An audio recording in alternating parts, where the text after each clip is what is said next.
In this video, we will be covering how to prepare the 3D paper egg designs to cut in Cricut Design Space. I've also included several helpful tips to get the best results when cutting intricate designs on your Cricut. There is a separate video available for assembling the 3D egg designs. You can find the link to that video in the description down below. I want to take some time to discuss some important tips for working with intricate cuts on your Cricut machine. The first thing you'll want to consider is your material. You want to start with high quality smooth cardstock.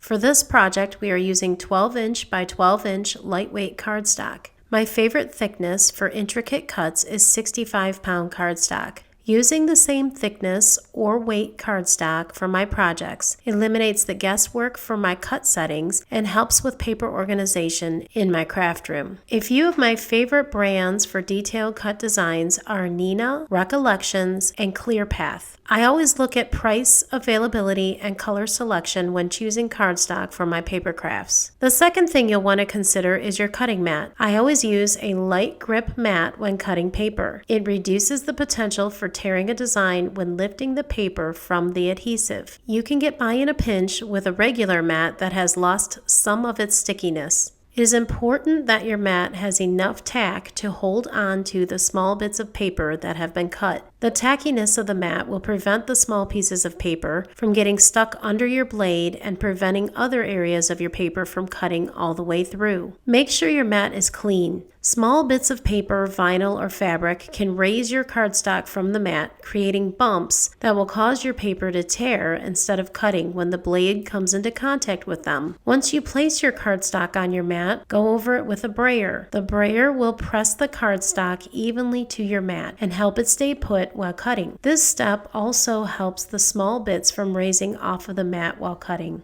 The last thing to consider is using a new, sharp, clean blade. Over time, your blade can become dull and needs to be replaced. I keep a separate blade that I only use for intricate cut projects in my craft room. Once it begins to tear the cardstock or doesn't cut cleanly, I replace it with a new blade. Occasionally, you will get a little bit of adhesive buildup on your blade. You can clean it by pressing the blade repeatedly into a ball of aluminum foil. Now let's head over to Cricut Design Space and prepare our files to cut. Here we are on a blank canvas in Cricut Design Space, and I'm going to show you how to open or upload the files into your canvas. We're going to begin by clicking on Upload in the lower left corner, and it will bring up this screen. And we're going to select Upload Image, then we're going to select Browse, and now we're going to choose the files that we either downloaded from the library or purchased earlier. These files are going to be located in the place that you save them to on your computer. Usually they will be in the Downloads folder or in a different folder that you save them to. At this point, we're going to choose the SVG version of the file to bring it into Cricut Design Space. We're going to select the file. It's called Paper Egg Designs, and we're going to choose Open. At this point, on the Prepare to Upload screen, there's going to be a green box located around the file. This is giving you an image of what you're bringing in, and then we're going to go over to the lower right corner and choose Upload. Under Recent Uploads, your most current version that you've uploaded into your software will be on the far left side. We're going to click on that image until a green box forms around it. Then we're going to go over to the lower right corner and click Add to Canvas. When your file uploads into your canvas, often only a small portion of the file will be showing. You just need to click on the file and drag it slightly to the right. If you can't see the entire file on your screen, you can come over here to this percentage number in the lower left corner and you can reduce it to 25%, and then you can see your whole file at once.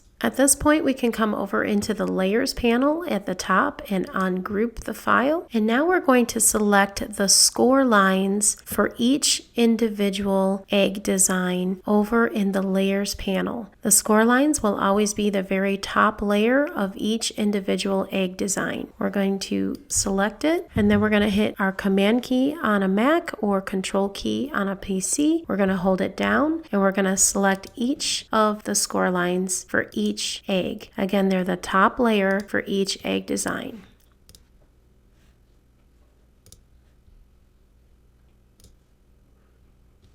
Now that we have the score lines for each individual egg selected, we are going to come over on the top left menu bar where it says Operation and then it says Basic Cut. Select the drop down menu and choose Score. Let's zoom in so we can see what we just did. You can see that these lines on the outer edge of each of these sections have been changed to score lines, and the center of each egg has also been changed to a score line. Now, in order to cut these, we need to attach each individual egg together. Otherwise, it will cut on all separate mats, and we don't want that. So we're going to click and drag over each individual egg, and we are going to attach the score lines to the egg. So we're going to do that by highlighting everything in that individual egg, and then we're going to come to the bottom of the layers panel and select Attach.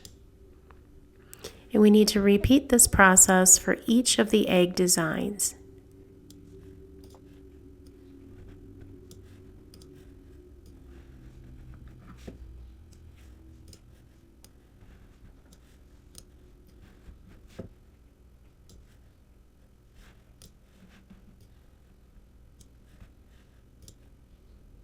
The yellow portion of this design are the actual vellum panels, and we want those to be attached on their individual layer.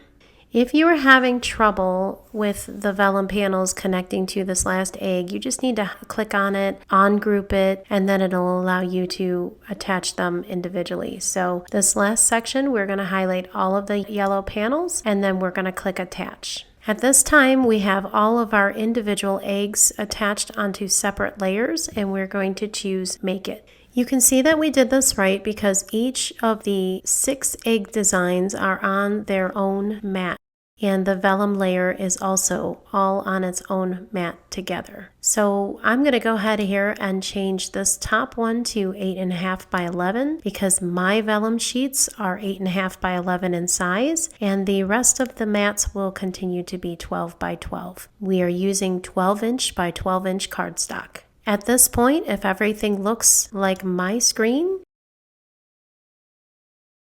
we can click Continue in the lower right corner. Once we're on this screen, we can select our base material. Mat number 1 is the vellum, and so we are going to choose vellum under base material. Then we're going to increase our pressure to more. At this point, it's asking us to load our fine point blade into the machine. We want to load our vellum on a light grip mat and load the mat into our cutting machine. Once we've done that, we can go ahead and select Go or the Cricut button on our machine. The next step we're going to choose is when we get to mats 2 through 7 are all cardstock mats, and I am using 65-pound cardstock. You want to use a good quality cardstock for this project because we are doing intricate cuts. So once your second mat is selected, we are going to come over to Set Base Material, and we're going to click on the word vellum, and that's going to open up our material menu again. We are going to be working with cardstock for intricate cuts. This is very important. These are very detailed cuts that we are making on these eggs, and this is the correct setting to cut your paper. Again, we're using 65-pound cardstock on a light grip mat. You want to be sure that your mat is clean without lots of debris on it so that you get a nice smooth cut. We're using the cardstock for intricate cuts cut setting. Select that. We're going to choose more pressure, and then you can see it's asking us to load our single scoring wheel. So we're going to load the scoring wheel into the machine, and then we're going to hit Go. When we're done with the scoring, it's going to tell us to load the fine point blade into the machine, and then we're also going to press Go. And that's it. We're going to continue this process for the next 5 mats until we've cut one of each of our eggs. Now we can head to the supplies and assembly video for this project.